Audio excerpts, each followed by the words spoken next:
আসসালামু আলাইকুম, শুভেচ্ছা, স্বাগতম। দর্শক, একটা সংবাদ, বিএনপি বাংলাদেশ জাতীয়তাবাদী দলে একটা মিটিং হয়েছিল।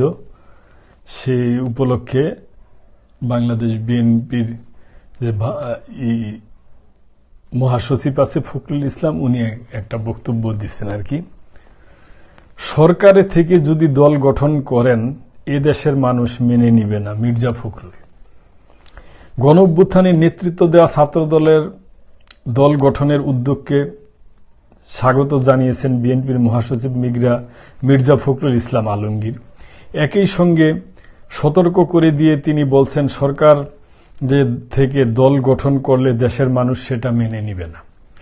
আজ শনিবার বিকেলে রাজধানীর উত্তরা এলাকায় পশ্চিম থানার খেলার মাঠে খালেদা জিয়ার রোগ মুক্তি কামনায় দোয়া মাহফিল ও দারিদ্র্যের শীতবস্ত্র বিতরণ অনুষ্ঠানে মির্জা ফখরুল এসব কথা বলেন। ঢাকা মহানগর উত্তর বিএনপির এই অনুষ্ঠানের আয়োজন করে বিএনপির মহাসচিব বলেন, ছাত্ররা দল গঠন করতে চায়, আমাদের এতটুকু আপত্তি নেই, আমরা আনন্দিত। ছাত্ররা রাজনীতি করবে, আসবে, নতুন দল গঠন করবে, আমরা তাদের স্বাগত জানাবো। তারা তাদের নতুন চিন্তা ভাবনা দিয়ে মানুষের মধ্যে যাওয়ার চেষ্টা করবে, কিন্তু সরকারের থেকে যদি দল গঠন করে এদেশের মানুষ সেটা মেনে নিবে না। এটা অবশ্য ঠিক কথাই বলা হয়েছে।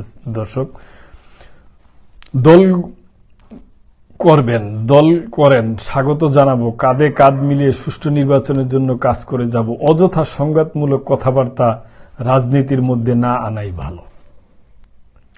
অন্তর্বর্তী সরকারকে নিরপেক্ষ থাকার আহ্বান জানিয়ে মির্জা ফখরুল বলেন, সম্পূর্ণ নিরপেক্ষ থাকবেন, নির্বাচন অবশ্যই এদেশে হবে, নির্বাচন হতে হবে নিরপেক্ষ সরকারের অধীনে। আমরা চাইব অন্তর্বর্তী সরকার সম্পূর্ণ নিরপেক্ষ থেকে এই নির্বাচনের ব্যবস্থা করবে। এটা ঠিক আছে দর্শক, আমি মনে করি যে একটা শক্তিশালী দল বিএনপি, তাদের পক্ষ থেকে এই সমস্ত কথাবার্তার প্রয়োজন আছে। তার কারণ সরকারের মধ্যে জবাবদিহিতা থাকতে হইব।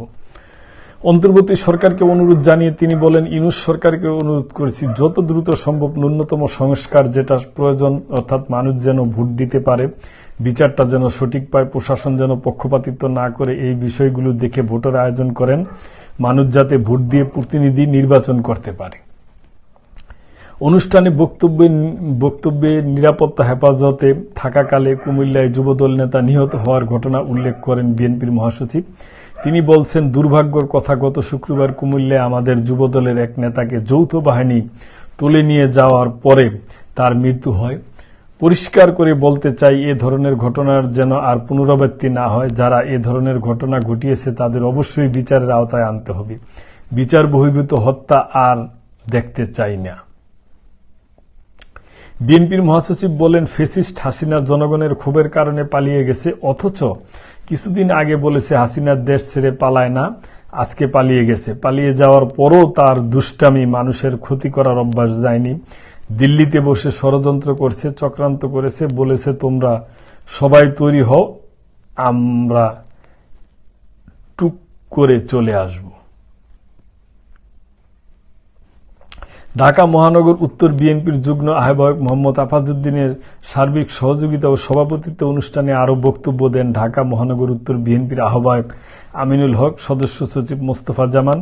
অনুষ্ঠান শেষে দরিদ্র মানুষের মধ্যে শীত বস্ত্র ও শাড়ি বিতরণ করে মির্জা ফখরুল ইসলাম আলমগীর। তো দর্শক, আমি মনে করি এটা উনি দলের মহাসচিব হিসাবে খুবই ভালো বক্তব্য দিয়েছে। এটা একটা রাজনৈতিক বক্তব্য এবং এইভাবে আমরা মনে করি যে ছাত্ররা যদি দল গঠন করে আলহামদুলিল্লাহ ভালো, এবং ওনাদের স্বাগত জানাই। কিন্তু সরকারের পক্ষ থেকে যদি কোনো করা হয় এটা ভালো হবে না। ছাত্র জনতার দল এবং যে রাজনৈতিক দলগুলো আছে এরা মিলে খুব সুন্দরভাবে একটা ভালো নির্বাচন হোক, নির্বাচন পরবর্তী দেশ ভালোভাবে চলবে এবং আবারও আগামী নির্বাচনের আগে ক্ষমতা ছেড়ে দিয়ে যেভাবে ভালো হোক করলে আমাদের জন্য ভালো হবে। কেন আমরা অনেক পিছিয়ে রয়েছি, আমাদের সাথে বিভিন্ন আমাদের আশেপাশের দেশ অনেক আগায় গেছে। সুতরাং আমাদের এখন আর পিছন দিকে ফিরার জন্য না তাকাইতে হয়, এই দিকে আমাদের খেয়াল রাখতে হবে। তো দর্শক, ভালো থাকেন। আজকে এই পর্যন্তই। আল্লাহ হাফেজ।